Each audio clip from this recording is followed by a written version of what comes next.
All right, you guys, I think we're going to get this party officially started. The first thing I want to make sure to mention is that this is a recorded session. It's one of the very, very few. We really truly believe in like live, authentic learning experiences, but we've had so many people asking us, please, oh, please, oh, please, can you just record it so we can have something?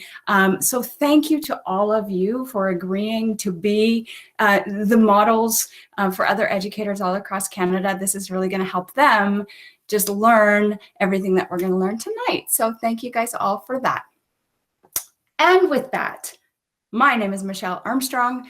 I am the Director of EdTechTeam Canada. If you're not familiar with EdTechTeam, we've been providing professional development all across Canada since 2013. And so that's been in the form of Google Summits or small workshops and like everything in between, but it's always been face-to-face interactive professional development. And we're really, really happy we can still do this face-to-face PD. We just happen to be in different living rooms and offices. So welcome to another EdTechTeam workshop. We have a fabulous team here that's going to guide you through the presentation. I'm going to introduce a few of them to you right now.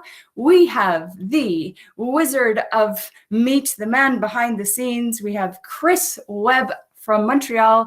Chris, are you able to say hi, or is it pretty busy back there? No, it's not too bad. Hi, I'm Chris. I'm a high school math teacher in Montreal, Quebec. Welcome, Chris. Chris, what you don't know is he's furiously, as anybody wants in this meet, he's got to let them in. If he's hearing any background noise, he's muting you guys. So if you notice that, oh, you've just been muted by mistake or magically, that's probably Chris just helping us out back there. So Chris is going to be posting links in the chat to keep us on track. And that's a little bit more about Chris. Also in this call, we've already talked to her a little bit. We have the amazing Miss Kim Polishuk from York Region. Kim, you want to say hi? Hi, everybody. Yep, my name's Kim Polishuk. You can hear my dishwasher. And I'm a digital literacy consultant in the York Region District School Board. Fabulous. Thank you, Kim. And do you know one thing you need to know about EdTechTeam? You heard that, well, wait, Kim works for York Region.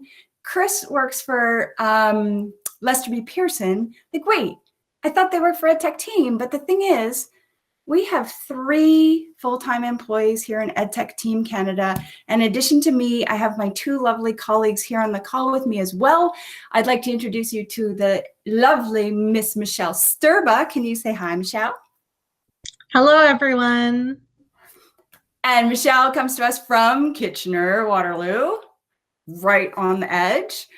So welcome, Michelle. Thanks for being here. And also we have Emily Fitzpatrick. Come on in and say hi, Em. Hey, everybody. And there is lovely Miss Em. Now, what she's doing is she doesn't want to stay on camera too long because her cat's probably going to walk by. Don't tell anybody. She's right here. But between Michelle, myself, and Emily, we are able to provide these workshops for you, but could not be possible without the help of our consultants like Kim and Chris working alongside us. And also working alongside us, the main presenter for this workshop. I am thrilled to be able to be a part of this workshop. I haven't seen it yet. So I get to be a learner all alongside you. And the man that's going to teach us all, I'll turn it on over to Mr. John. Take it away. Hi, everyone. I am Jonathan, and I'm from the Peel District School Board. And before we get started, I will just ask you to make sure that your mic is muted. If you could, you can hit Command D or Control D.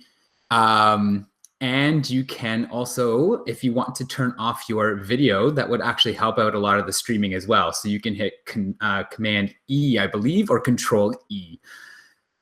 And finally, I am going to present something to you, and we're going to ask actually a pro tip here is to pin your tab today because we're going to be flipping between different screens. So let me present my window. So before we get started with the actual presentation, so when you're up here at the top of your browser page, you're going to hopefully you can see I might be presenting oh, we're good, okay. You're going to right click on your actual tab and you're gonna hit this pin button. What this does is that it stops you from closing your browser page down. So you wanna do that to your Meet page so you don't accidentally turn off the Meet like I did 3 sessions ago and I got kicked out and had to come back in. So it's okay if you do come back in, but it's if you just do that, all you have to do again is just right click on any of the tabs and we're going to pin. And then that way you can open a different tab without having to lose the presentation or the Meet that you're in. So this is getting started with Google Classroom. We are here to do some learning around Google Classroom. You can see the short link there at edtech.team/so-classroom, capital S and capital C, and it'll be in the chat as well. Again, I know Michelle already mentioned this, but this is provided by EdTechTeam Canada. They are an amazing professional development group. And here we are as consultants kind of working here, helping you out with amazing teachers behind the scenes and doing all the answers as well. But I cannot be remiss without saying a big, huge thank you to Google for Education for supporting this session. They were funding this session here so that these sessions are free for all of us as teachers. And without their support, this could not be happening. So big thank you for Google for Education. As was introduced, my name is Jonathan. These are my lovely children that are now my coworkers slash, I don't know. They help me out, and this has been a fine balancing time between this distance learning and homeschooling at the same time. The only thing that's kind of keep me solid is my running, and I do love carbs, my pizza. But I do teach in the Peel District School Board in grade 4, but I've taught everything from K to grade 8. And by all means, if anytime you need to reach out to me at Mr. So Classroom on Twitter, easily there to reach out. So I thought I would get us a little icebreaker just by saying that you are doing a fabulous job, no matter where you're doing and what you're doing. I mean, a couple days ago during a staff meeting, this is what I was like as I tried to stop my 3-year-old from dumping toys in the toilet. So that was fun. I love this meme. If you see myself if you see me talking to myself this week, mind your own business. I'm having a parent-teacher conference, or it's just me in general. Maybe I'm just talking to myself. It's okay, right? As long as no one answers back. And of course, when I know when this first came out, there was a whole bunch of Twitter posts about how lucky teachers are right now, in the sense that we deserve way more than what we are given. So you need to give yourself a huge round of applause, because what you are doing is truly remarkable. The learning, the amount of things that you are doing is quite amazing. I have put a little video in here. I'm not going to show it. This is from my students a couple years ago, but it brought me back some tears as I reminisced through things here. So you can watch that at a later time. So before we get started, I would like us to, in the chat, if you could, tell me if you have used Google Classroom before, if you're brand new to it, or if you are, if you've used it, a little bit, or you're just kind of dabbling with it. It just gives me a second to figure out where we all are at.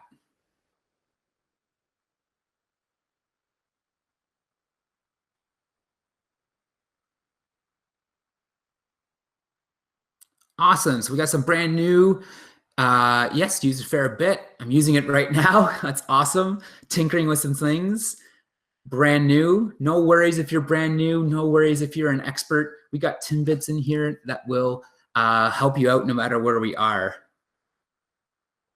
This is awesome. Even as a STEM program manager for Google Canada.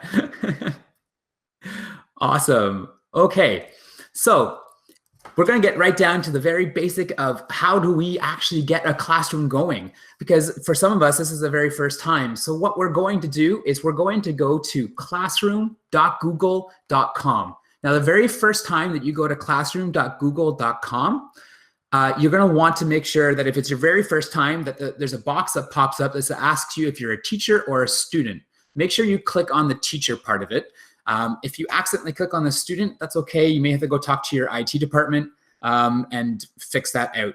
But if you're a teacher, what will happen is when you're here is that when you're in the plus sign, you'll have two different things, join class and create class. So again, we're going to go, you can open a new tab if you want, or just listen. We're going to go classroom.google.com. And then we're going to hit the plus, and we're going to hit the create a class. So when you hit the create the class, this little box pops up that says class name. This is the only thing that's required of you. What I like to do with my class names is that I make sure I put the date in, because I have multiple classes from years to years, and I tend to lose track of where they are. Now, I've created a whole bunch of test classes over the course of this, so I'm going to try to name mine a little bit different, only because I don't want to repeat certain things that are happening. So normally I would put the year and then the class that I'm in, but you can name it any which way you want. You can name it test, you can name it Mr. So if you really wanted to. You can also add a section. So those of you who are teaching high school or even middle school and they have multiple sections that are happening, like you can name it like 4A, 4B, 4C. You can add a subject if you want to, like math, and you can even add a room number if that was important as well.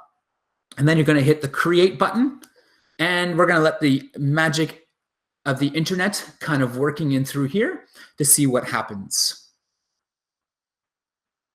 And boom, as soon as that comes through, you have created your very first classroom. Now, when you see it, it does pop up with a generic picture. That is okay. You can change the picture at any time that you want. So I'm going to give a pause for a minute, and I'm going to let you, if you have any questions about that, or try to make your own class, or go to your classroom right now, because we're going to be doing some more workshopping with that.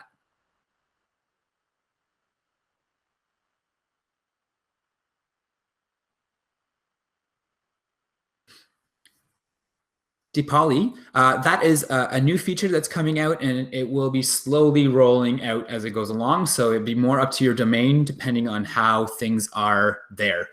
But that's an advanced section. I'm not even going to go into this in the beginner section. So right now we're just kind of creating our class. We're going into it.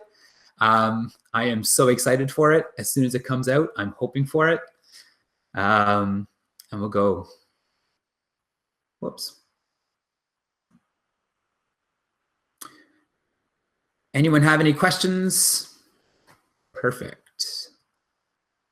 Okay, so there is, the first time you're ever in your class, I'm going to go to my test class, it can be a little overwhelming. There's a lot of like visual stimulation that's happening inside of your classroom, and you're kind of like, what are all these things and what do I do with them? That's okay. So let's go through an overview of what's happening here. And then we will go into each of these in more detail and let us play around with it. So the first thing that you'll notice is over on the left-hand side, under the name of your classroom, is this class code. This is kind of an important thing because this allows you to send this code and display it to your other students so that they can join. Now, if you have a kindergarten class or like a grade 1 class, what you may want to do is send this to your parents for them to log in with their students, student numbers, or you can manually add some of those students, and we'll get into that later on. But for most of the students, they're pretty good with entering that code into that plus sign. So you know how you added that plus sign and hit create? There was that little join next to it. They would add the code to join that classroom. You also have your stream right here. Right, what a stream is, it's like a Facebook page or your Twitter feed. What it does is that basically what you have and what you post inside your stream, all your announcements, come right into here. And so from the very first announcement that you made to the last announcement that you made is right up in the stream. And we'll go into that. But it's basically a place for those announcements or where your classwork, everything just kind of tallies and pulls into that. We have your classwork. This is the page where I spend the majority of my time and where I actually encourage teachers to be putting most of your information for your classroom.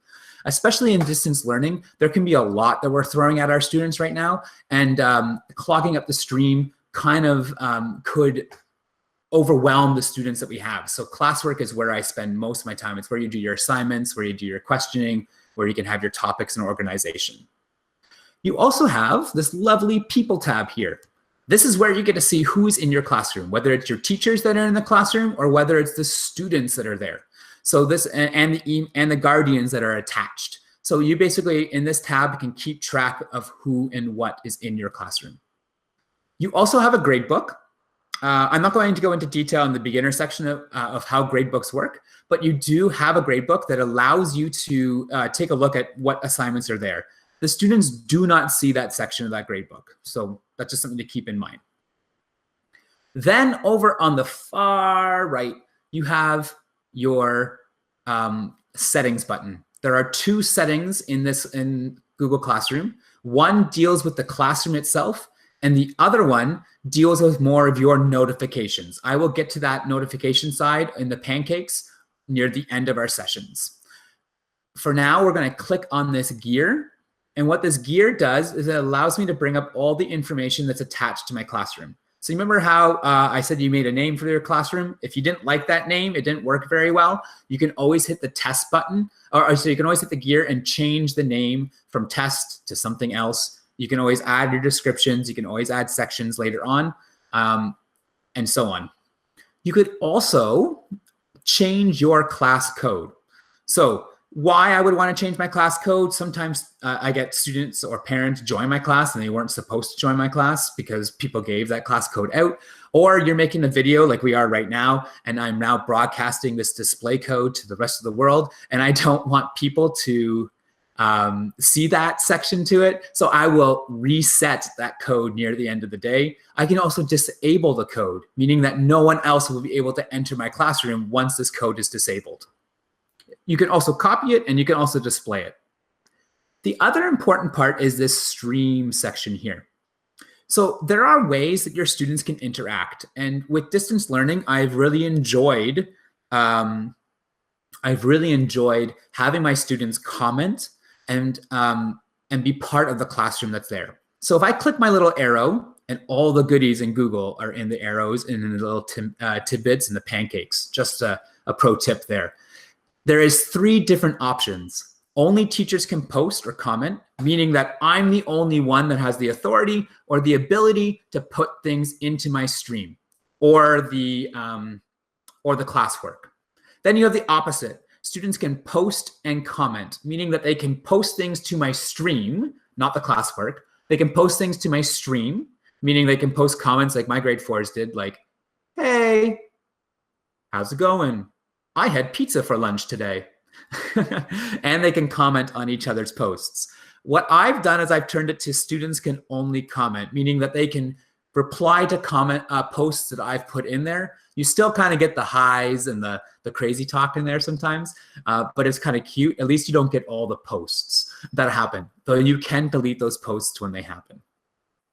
You also have classwork on the stream.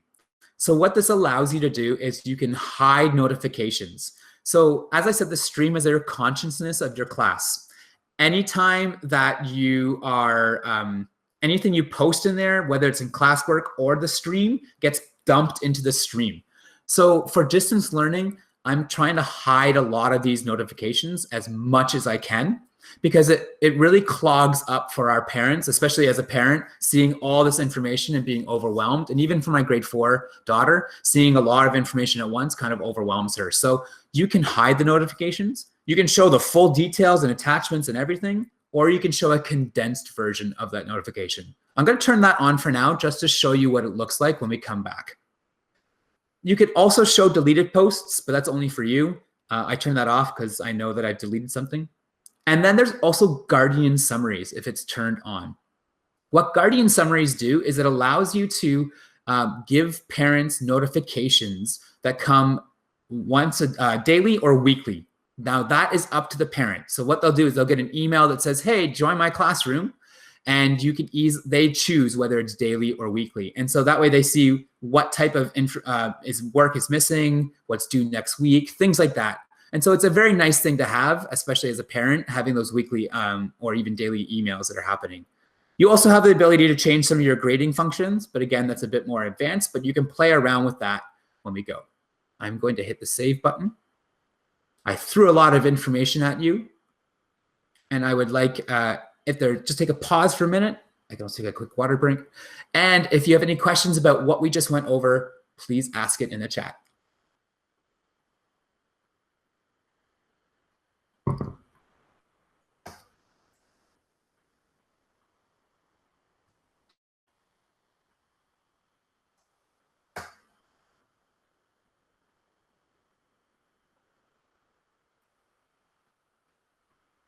So the Guardian summaries, when I get to the People tab, I'll show you what it kind of looks like. But basically, all you have to do is if a parent is added, it just looks like this is what the email that the parents get. It's just an email.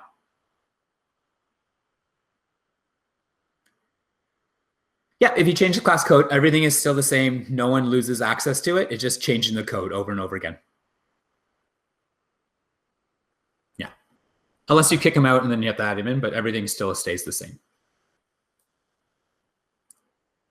Okay, so we're going to move on based on what's happening through here. We're going to be talking about the stream. So this is my stream. And so you remember how I turned on the posts to kind of be like a short synopsis of all the assignments that we put in? This is why I was talking about being a little overwhelming. So here's the post of an assignment. Here's the post of an assignment. Here's an announcement. And so it kind of gets flooded with things, and you can see how it builds and builds and builds. And it can get a little overwhelming. So that's why I always recommend to turn that off. So, but you can, let's see, I want to make an announcement. I don't know how to do that. So what you need to do is you're going to click on your lovely little face here. It's almost like a Facebook feed if you're used to Facebook, and clicking on that first box. So I'm going to click in here. It says share something with your class. I can type in any message that I would want. Tomorrow, which it is Crazy Hat Day. I challenged my class tomorrow to make a crazy hat. Let me see your hats. You can send this message to multiple classrooms. So if you teach multiple classes, you can send it to as many classes as you want. The only caveat to that is if I'm sending it to multiple classes, I cannot change the students that are there. So if I only have one class, let me unclick all this, I can actually send this one message to one student if I wanted to, or to two students if I wanted to, and only those two students would see that message. So especially for our younger kids, it will be, it's who don't have access to email. This is something that actually is pretty cool to help out those students, because they would just see that message when they first pop into Classroom. But I'm going to send it to all my students. And you can also add a Google Drive link. You can add a link. You can add a file. You can add a YouTube video if you really wanted to. All of these things are possible inside of your post. And I can schedule a post as well. Now, I believe if I clicked on multiple classes, I cannot schedule. Yeah. So if you click on multiple classes, you also cannot schedule that post. So why was scheduling important? Well, it's 9:23 at night, and maybe I don't want this post to be going out at 9:23 at night. I want it to be going out at 8 o'clock in the morning, so you can schedule it for 8 o'clock in the morning. So I'm going to hit post, boom, and now my post is there. Whatever you post becomes the very first post, pardon me, that you see. Now, maybe that's not what I want. I want this message to be the very first thing that I see because it has all the important information on it. When you click on the tidbits here, you can move that particular message to the top. Unfortunately, you cannot pin. I would love to have a pin post, but you can move everything back to the top. You also can copy a link and email that link to anyone who needs to find that message. So again, make your topic and then share something with your class. We've learned about how to move something to the top by going to the tidbits, and then we can also copy a link. Just going to give a quick pause, and I'm going to let you make an announcement.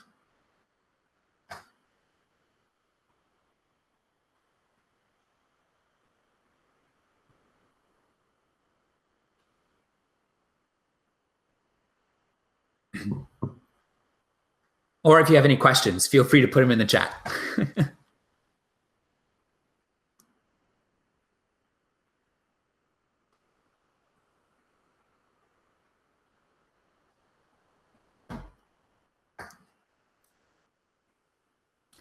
Don't worry, Michelle, I'm still learning. And there's things that I'm still learning about and playing around with Classroom. It keeps like evolving, which is pretty cool. So Sandra, sometimes my parents email me and they're like, my son and or daughter missed this assignment and I have nowhere to look. I don't know where to go. And so what I do is I copy the link and I email that to the parent. And so that way they have one place to look for it and they're not scrolling through my stream or scrolling through my classwork. And so it's just easier for them to find. Okay, so based on the chat, I'm just gonna go around with it. If I'm going too fast, please let us know, ask questions away. Kim and Chris are there to help you out. I'm gonna skip over classwork for a minute because it's gonna spend most of my time. I'm gonna go to People tab. People tab, remember, this is where I kind of said, this is where you see and who is in your classroom. So you see all your teachers that are assigned, and say I wanted to add my support staff or my ESL teacher or even my principal. I can add invite teachers. So I'm gonna click on this little person with the plus sign. I can find anyone that I have in my domain or any email that I wanna put in there. Now, depending on your domain, sometimes your domains let you go outside of your domain, some of them don't. So just keep that in mind when you go. You also can add your students. So remember I said those younger students who may not be able to get in, or there's some students who are like, I've tried to code, I still can't get in, I don't know what I'm doing wrong. You can add those students, and what they'll see in their menu is as soon as they come in, the box will say join. So their little box will pop up and it will just say join, and that way they can see it there. So you can add your students, again, the same thing, just type in the name of the student and away they go. You'll also notice down the side that you can email guardians. So in order to email a guardian, one, you need to have this here. Some domains do not have it, and that's okay.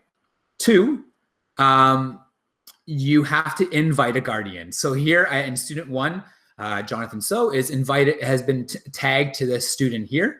And when I go to my Timbits, I can email the student, I can email the guardian. And the nice thing about that is that it becomes a BCC. So it basically saves all the privacies, and no other teacher or parent will be able to see their work. You also can click down the side. I can click all of them, or I can click one student. I can remove those students. I can mute those students. So if there's a student like this student here, S1, hasn't been part of my class, I'm like, how did you get in? I'm going to go here and I'm going to remove that student. And so therefore they're gone out of everything that's happening. So that is the People tab.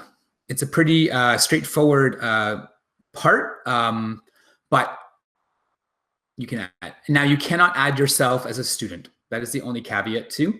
But please note that the student view looks very similar as the teacher view. Any questions so far?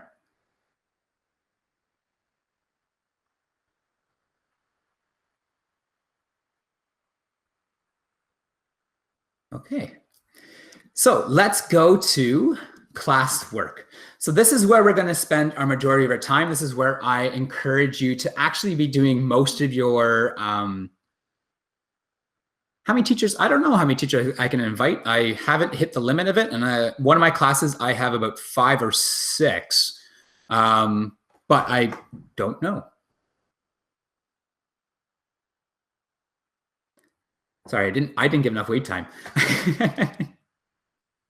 So if you email parents from the People tab, yes, it becomes a BCC. It actually even comes up as a BCC, so you don't have to worry about it.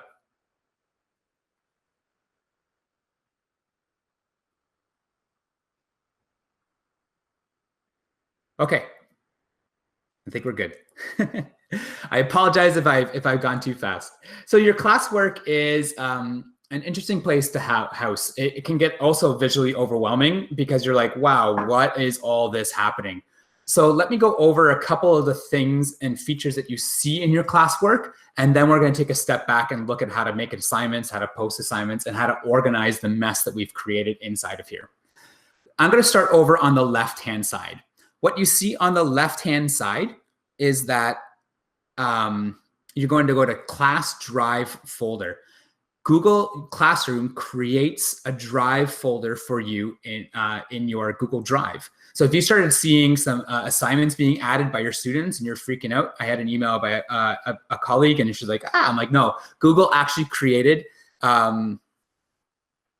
Google could actually create an account, a folder for you so that you can actually get into it and see all your students' work. So here's the nice thing about here. Here's my students' work for fractions lessons. Here's the radio 5th grade assignment I made. Here's my templates. It says do not edit, which is pretty cool.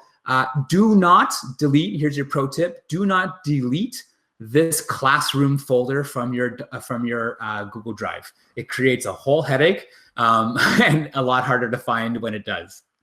You also have a Google Calendar that's attached to your classroom. So whatever you post here gets dropped into your Google Calendar. And so therefore the kids can see what assignments are due and when they're due.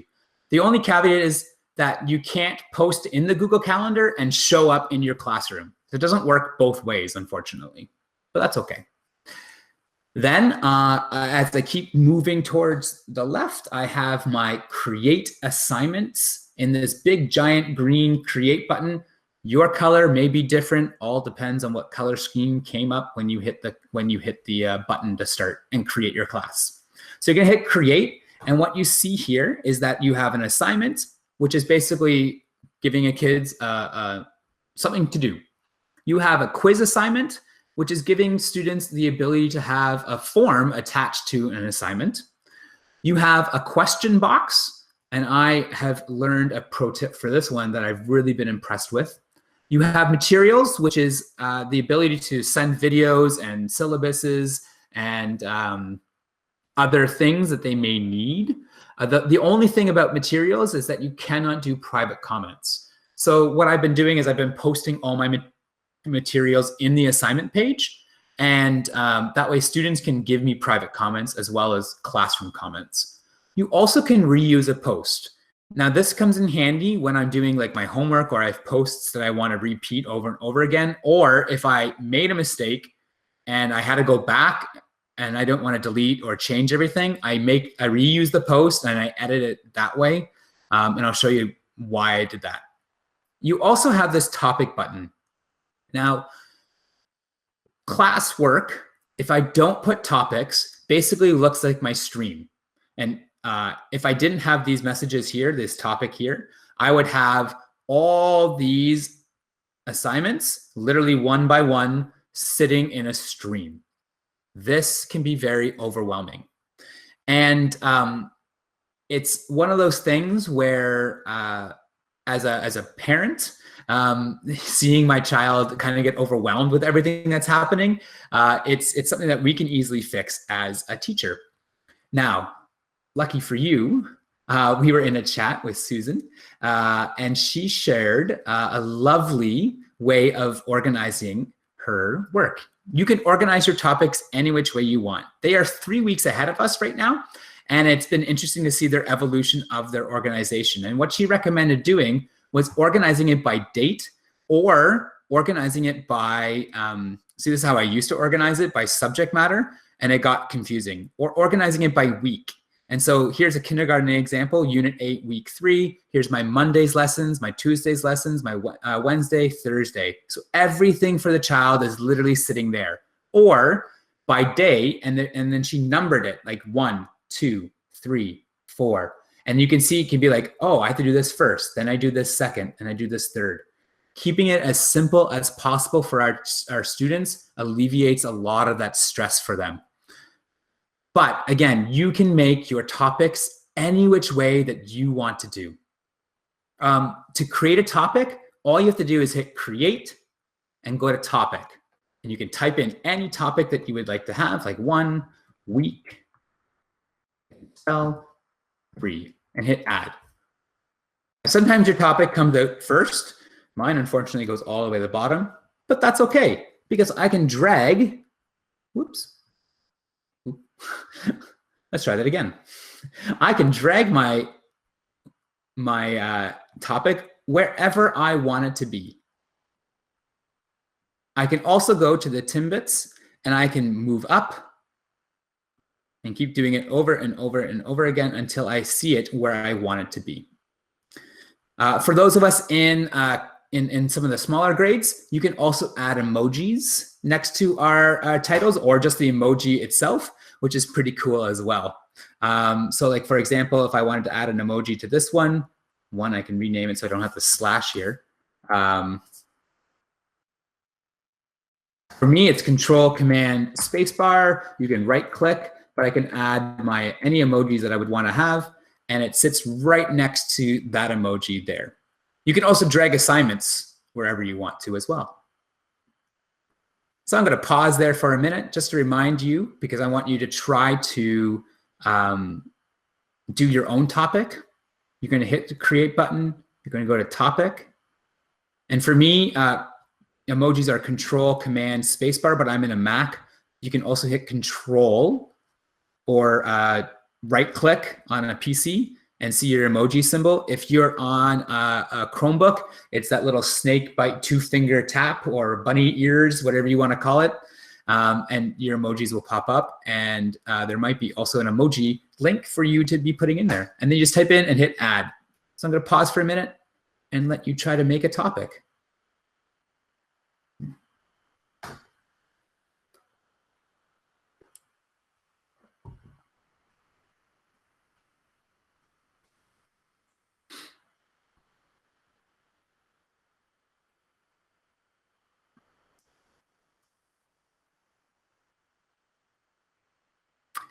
Yeah, teacher.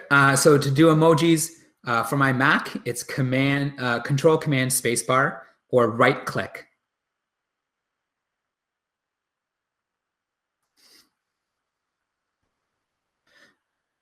I hope all the right language.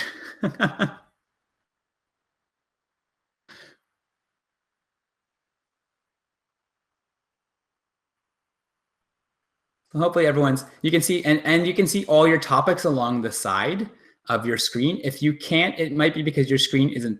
So if I shrink my screen, sorry, Danny, it goes away. And if you're on a mobile device, it doesn't show up as much, but all your topics are along the side. So that's another way of student organization. My organization right now is really messy because this is my test.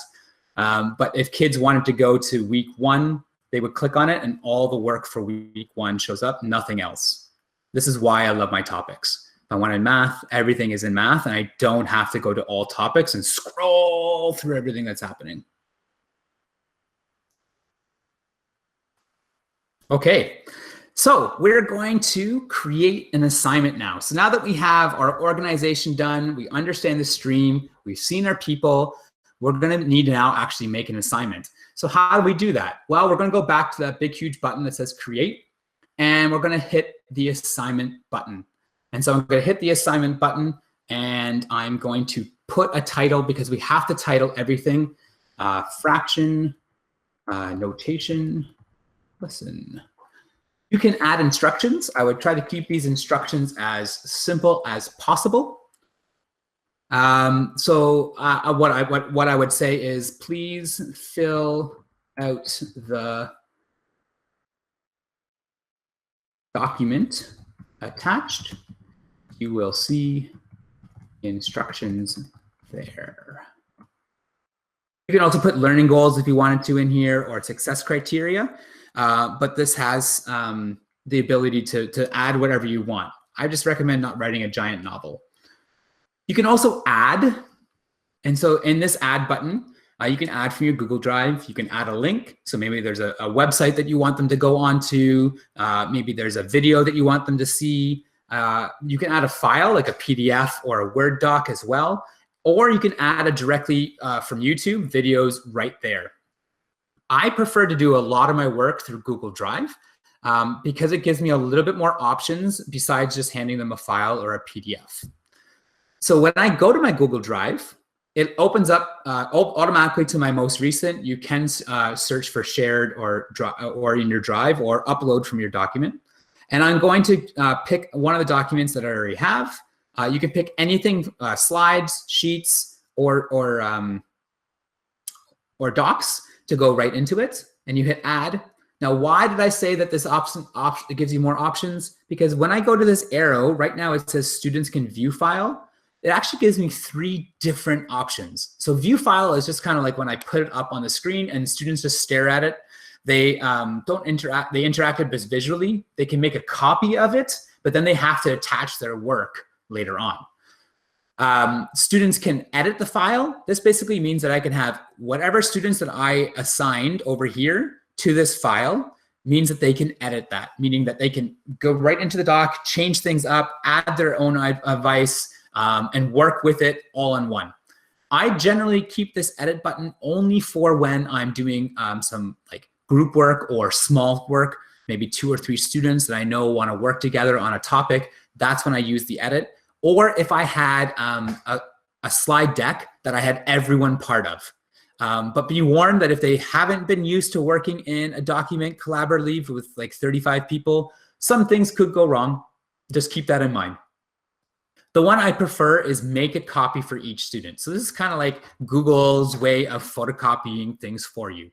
So basically it's like handing out 1 sheet at a time to each student.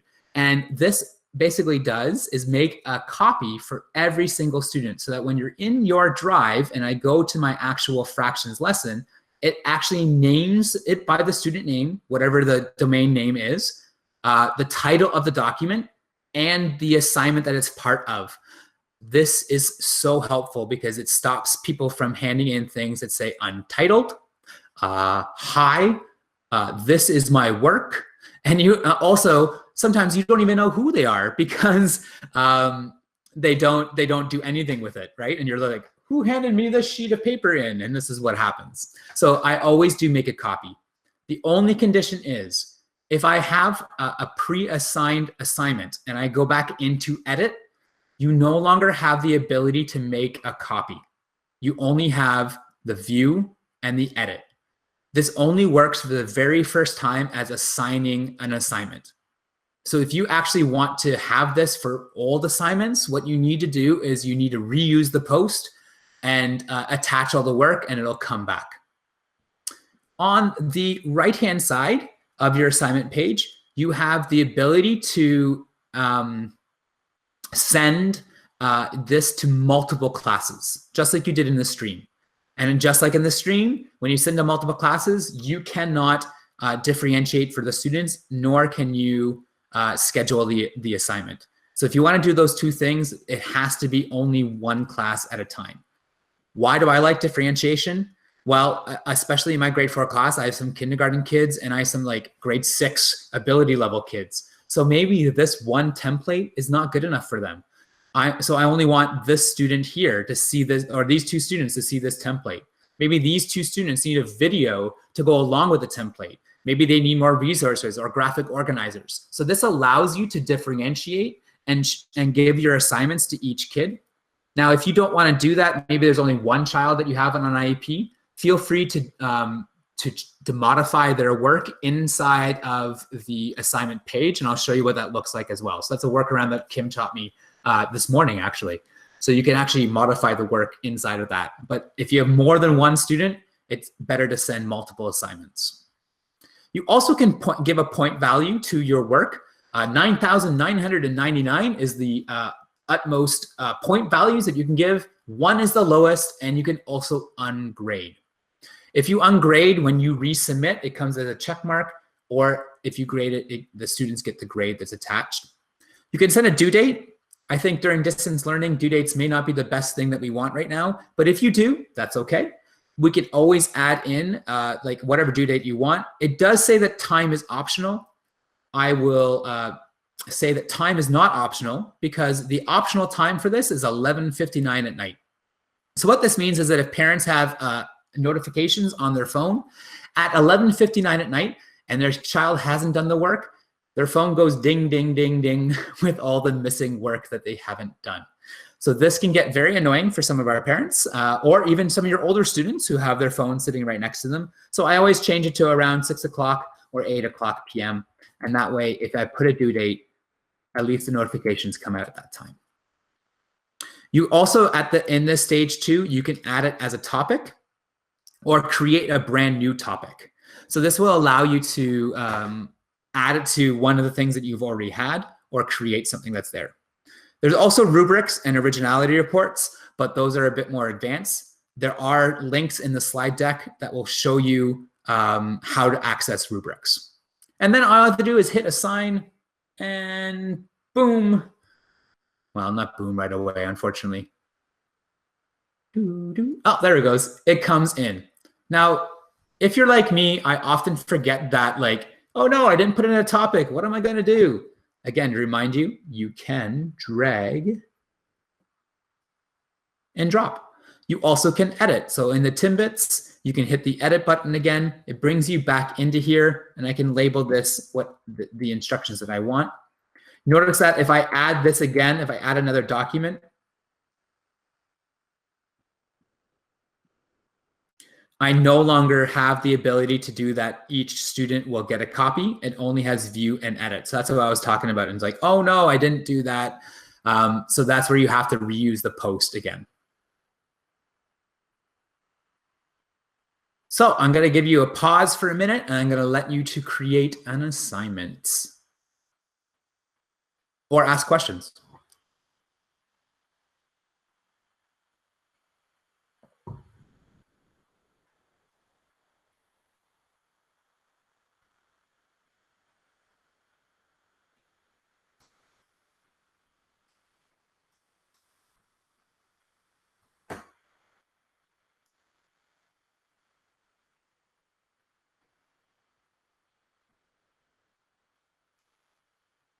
Yeah, quiet chat. The hardest part of workshopping online is that I don't know how anyone is doing. So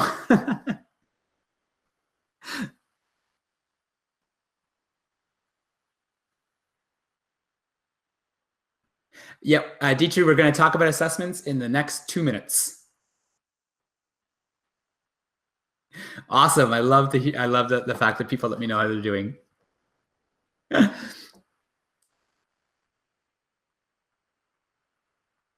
Yeah, so this access drive in your, it should access your drive folder from Classroom. So that you can see this one here is called test, and I threw it into another folder.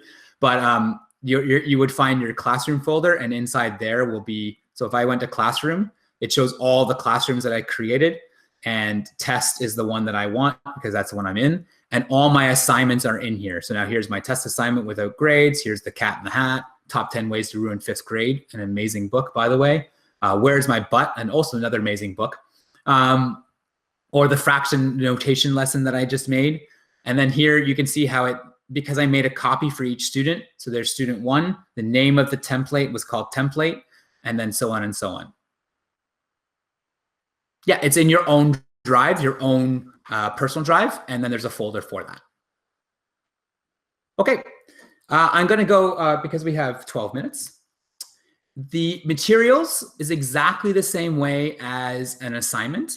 The only thing is, so you do everything the same. Notice that there's no rubrics, and there's no section for originality reports or grading. That means because there's no ability to actually give the students feedback in a private comment. So I only use these for, there it is. I named it fraction help, and I put like YouTube videos, or I put like a syllabus that goes along with it. So those are a great way to do materials. I actually have really been in love with this button here, this question button. What this allows me to do is actually give a quick check-in to my students. So what I have learned, and it's in the slide deck from Nicole Beardsley, is a question like, morning check-in. I changed this to multiple choice. How are you feeling? Do you have questions and need me contact you? And so this, and I could add in, I've actually added in my instructions for the week, and it said, hey, do you understand the instructions? And or yes, I read them, but I have no idea what you're talking about. So this is something that I love. I don't put due dates. I put it in topics of like morning messages. And see, it says students can see the class summary. So a question this morning was, can students see the responses? If you unclick it, they can't see them. If you click it, they can see it. And then I ask the question, and it collects the data that's given. So if I went into this one here, you can see the that 3 are assigned and 1 was returned. Oh, not that one. Oh, I don't know where I put it now because I've moved things around so much. Okay, I'll just go back to morning check-in. It'll actually tell you the bar and how many students have actually filled that out. So I've really loved that one, and a great way to add things to it.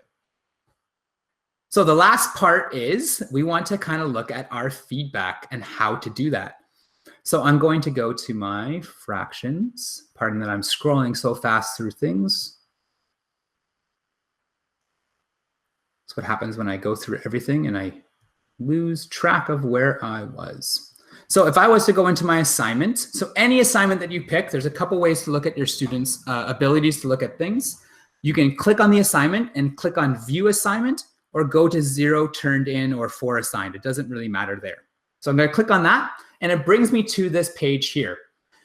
I can sort students by first name, last name, and their status. So if they actually assigned or sent something in, they can easily it would say submitted or returned, and I can sort that status as well.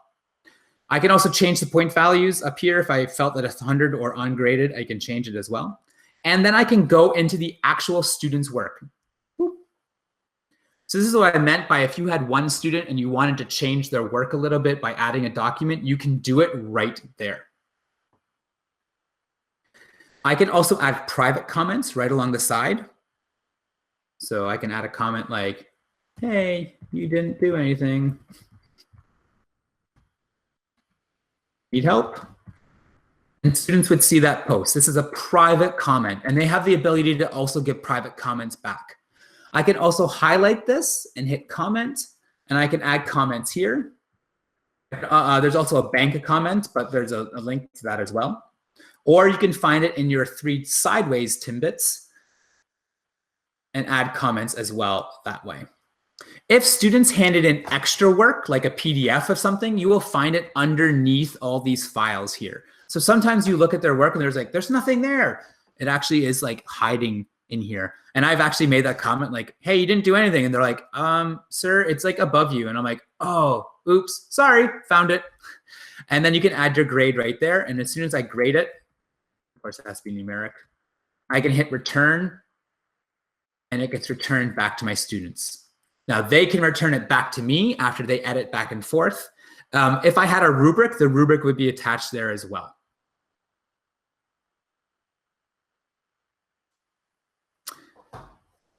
If they are deleting something, if it's blank, they might have deleted the file that you sent them, unfortunately, and they did it by accident. They may have gone into their drive and accidentally deleted it there. So that's assessment. I'm just going through my notes, making sure I hit everything. And feedback.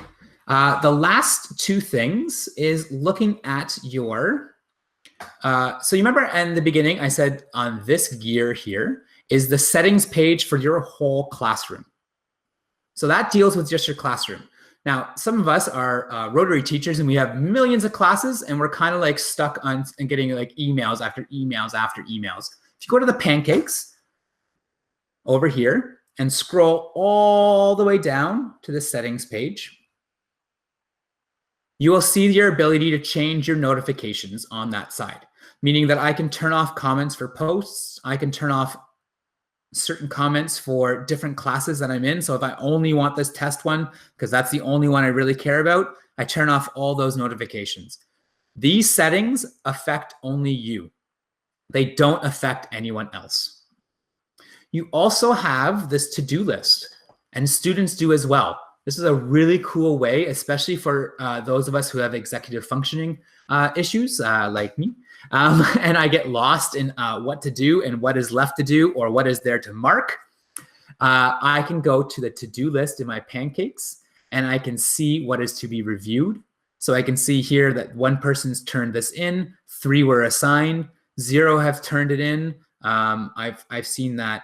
I can see who's turned it in, and there's also the what I have reviewed and what I have seen. So there's no work that needs to be reviewed. The last thing that you probably want to know is, how do I lose? If I lose this, I want to bookmark this. So I'm going to go to this star right here, and I'm going to click on it, and it bookmarks my page for me, meaning that I can always find it at any time. So just a little tip that I've learned, that sometimes it happens. The other cool thing about the to-do page too, actually overall, the classwork in a student view, students will see their work that is done brighter than the other work that is not done. So that's pretty cool as well.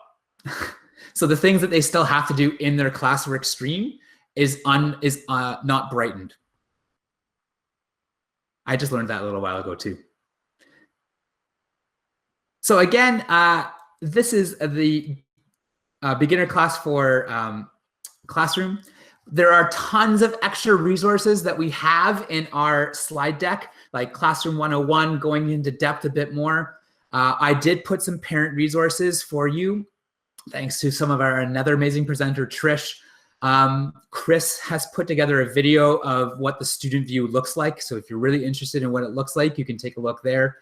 We also have some birthday party loot bag. So from EdTechTeam, you can take a look through there. The Google for Education Center, amazing help resources. And Darren Maltese and his team have created this resource for learning. It is fantastic.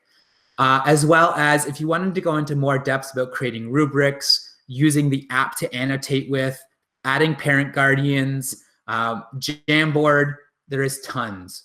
Once again, before I hand it off to Kim to sign us off, Google for Education is the reason why we are doing this. We thank them so much for this ability.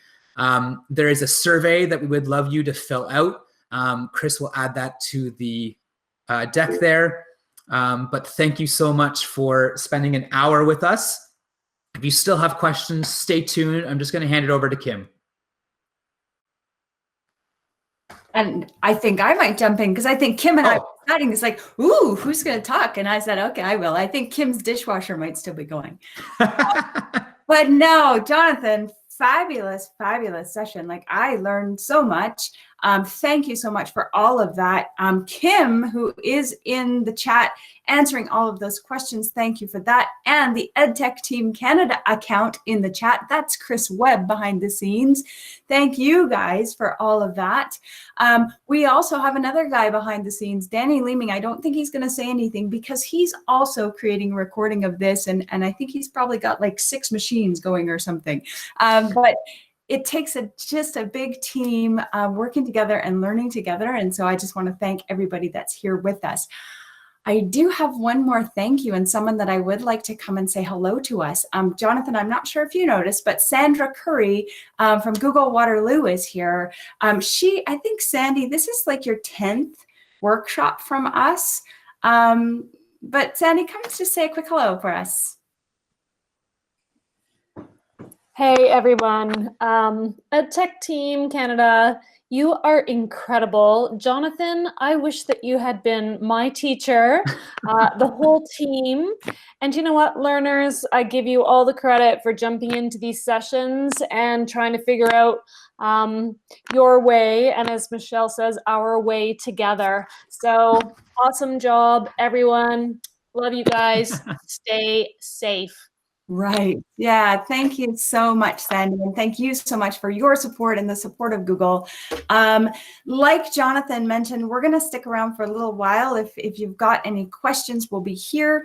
The video recording, some of you are asking what's going to happen with that. We're going to take this recording and we're going to post it to our website. We'll send you an email when that goes live, but then you'll have this recording as well to be able to share with your staff. Whoever you like. So thank you everyone for being here, and have a fabulous rest of your evening.